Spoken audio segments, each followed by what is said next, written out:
Halo, perkenalkan nama saya Muswira Triretnani. Rangkuman mengenai makroekonomi Islam dan zakat. Dalam tujuan mikroekonomi konvensional sendiri yaitu ada pertumbuhan ekonomi, stabilitas harga, dan rendahnya tingkat pengangguran. Sedangkan dalam ekonomi Islam tidak dapat menyatakan bahwa tujuan makroekonomi yang pertama itu harus pertumbuhan ekonomi atau PDB yang tinggi ataupun output yang tinggi tanpa memperhatikan profit.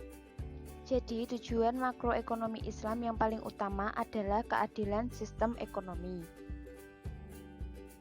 Pada intinya adalah bagaimana prosesnya, bukan besarannya. Jadi, yang penting itu bukan PDB-nya ataupun output-nya, namun melainkan bagaimana keadilan sistem tersebut terbentuk.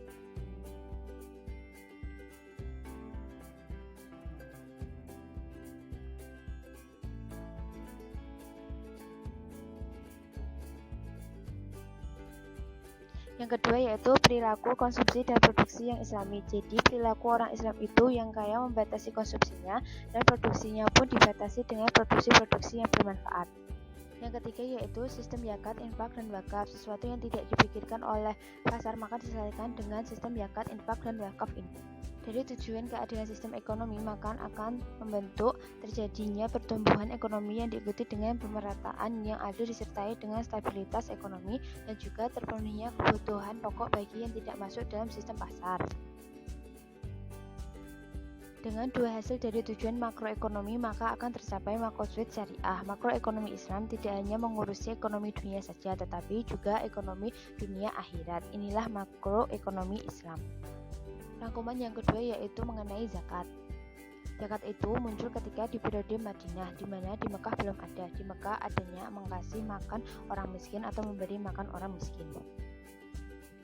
Pindah dari Mekah ke Madinah, bulan ke-18 tahun kedua Hijrah, turunlah ayat setelah perang Badar tentang kewajiban puasa di bulan Ramadan dan pada saat itu turun kewajiban tentang zakat fitrah.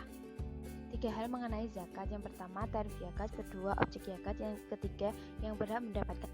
Yang pertama yaitu tarif zakat. Cara menghitung tarif zakat yaitu semakin keras kerja usaha kita dalam mencari nafkah, maka semakin rendah tarif zakatnya. Allah sangat menghargai kerja keras kita dalam mencari rezeki.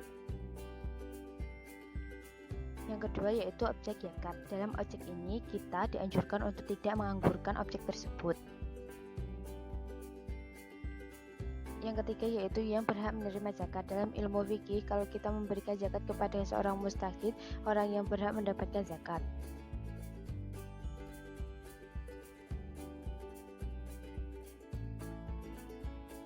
Sekian dan terima kasih.